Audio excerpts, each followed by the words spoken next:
Okay, Sadhguruji, let me take you away from this and let me take you to a world of, say, films, where I come from. Years ago, when films started and, through the 60s, 70s, there were lovely stories, nice values, beautiful music, lyrics. By the time I was the star in movies, some of our jhatka matkas might have shocked the previous generations and they must have said, what is all this? But it was still within limits. Whose limits? I mean, what's acceptable to society, whatever. I'll say, and then now, today, the complexion of films, the kind of films we see, it's little clothes, it's live-in relationships are, up there on screen for everybody to see, and nightclub culture. I mean, it sometimes worries me that my children are growing up now. This is what they're seeing. These are the kind of songs that they're listening to. The lyrics are about, From Janam Janam to expiry date songs. Yes. So this is what they're watching. This is what they think is cool. This is the hip and happening stuff. So with such a young nation growing up on this is the feed. This is what you see, this is what you hear. I'm just a little concerned as to what they will turn out to be. I'm sure your parents were concerned too. Okay, so can I… I'm sure my parents were very concerned when I was growing up. So every parent has this concern, every generation has this concern that the next generation is going wrong, always. I understand what you're saying. This sudden change, if every generation likes to go one step beyond where the previous generation has stepped in, on almost everything, just for the sake of doing something different, or it's natural, they've grown up in one atmosphere, they take it to another level. The next level. Yes. Next is not always next. That's what you're saying, right? Yes, it's not higher, it's someone else, it's just next. So, this concern is always there, but right now, the change that is happening is not the next. It is a serious influence because in the last 15 years, the world's ability to communicate across cultures and borders is so heavy and so unprecedented. Nobody has ever been used to this kind of influences before, okay, never before.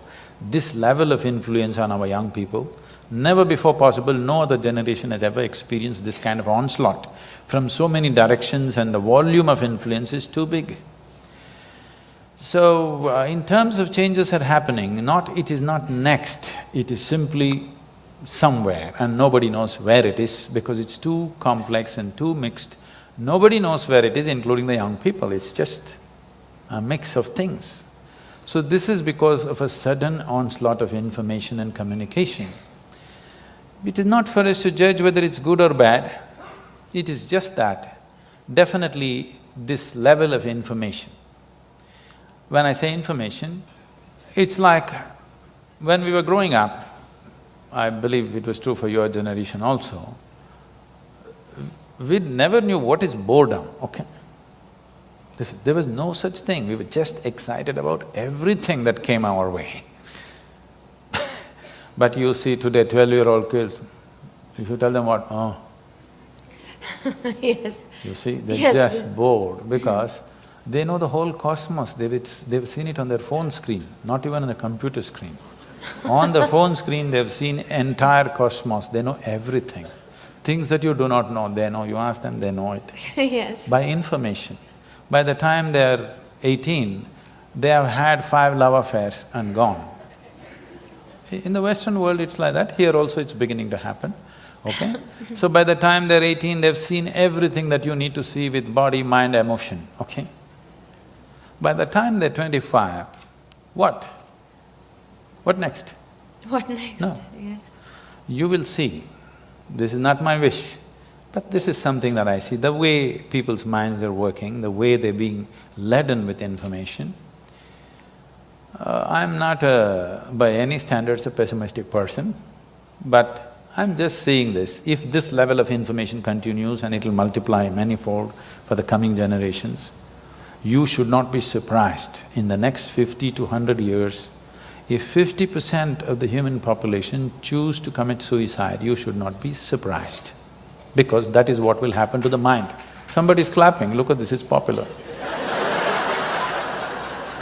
No, you have just touched a chord, that's… No, I I'm mean, saying, I think we realize today, something…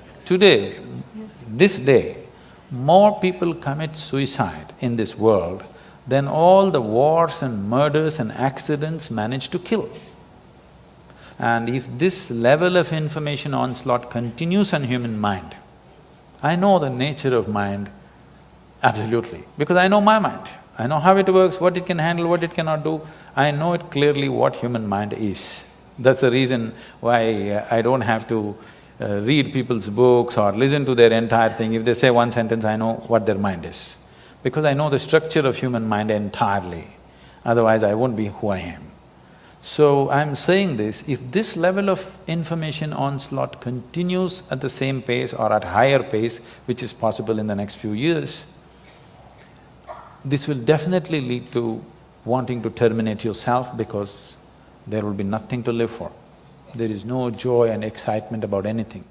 You look back at your own life. Those of you who are over 50 years of age, just look back at your own life. When you were 12, 15, was there any room for you to get bored about anything? Simply you were excited about every little thing, isn't it? Yes. Today you will see it's almost a common feature. 12, 15-year-old kids are just bored. Only thing is… Yes, they're all on iPads, iPhones, Because yes, they're on gadgets. we are talking about love and life, all this will not mean nothing. Because you had one love affair when you were 18 years of age, you thought this is your life and you're going to willing to die for it, whether you died for it or not, but at least at that time you thought you'll die for it, okay? Today on Facebook they have 22 love affairs going simultaneously. It just means nothing.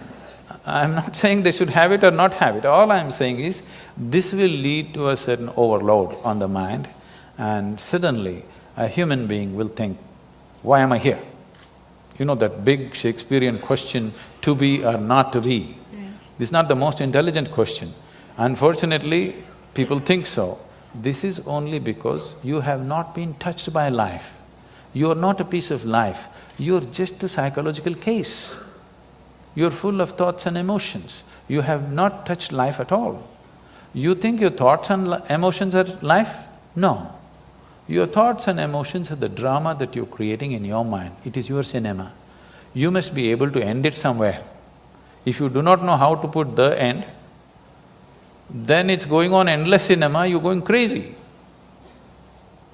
Life is happening here. Life is not… your work is not life, your family is not life, your career is not life, your cinema is not life, your thought is not life, your emotion is not life. Life is happening here. Everything else is accessories to life. Now, the frills of life have become larger than life itself. Life is entirely missed. If you touch life within you, then it's an explosion of energy. When such a thing never happens to you, because you have information about the whole cosmos on your phone screen, you will never be touched by life because too much information, too much thought. Even emotion is drying up, too much thought.